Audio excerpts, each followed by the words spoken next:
say Trondheim is really a unique city. It feels like it has everything you would ever need. It has a couple movie theaters, it has a symphony orchestra, it has a thriving culture. I don't like to look things up before I go to places. I like to be shocked by the culture, either in a good way or in a bad way. To tell you the truth, I felt like I really lucked out.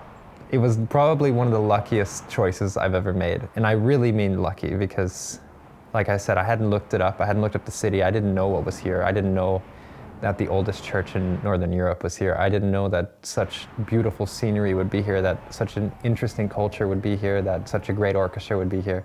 It was a completely lucky decision. Så det står på lista.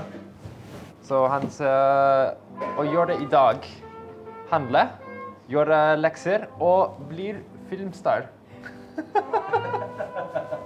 Velkommen. In the United States, you're kind of given an opportunity to pick different kinds of electives in middle school whenever you're 10 or 11 years old. And I said that I did want to play music, and they assigned me to play clarinet. But I decided that day that I did not want to play clarinet for a lot of different reasons. The music director came into the room, and she was like, okay, well, you're going to play the double bass. And I was like, what's that? And she was like, well, follow me. And my mom was with me at the time whenever I had to pick a new instrument. And we both walk in the room, we see the double basses like lined up on a wall. There was like 10 of them or something. And both my mom and I were in just complete shock. We were like, what the heck, how are we gonna carry this thing around? And it was a big shock for both of us because we had no idea. There's something interesting about double bass. It's one of the most non-standard instruments in the whole string family, in that the size of the instrument is not standardized. The way that you hold the bow is not standardized. You can hold it like this, which is called the German bow, and like this, which is called the French bow.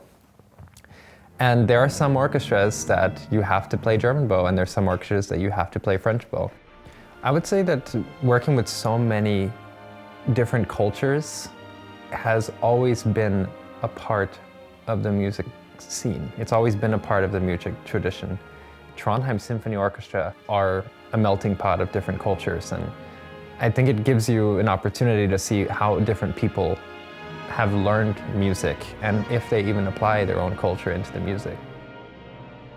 Well, my name is Aaron Olgin. I've been in Norway now for about 4 years or something, and yeah, I'm a double bassist as well.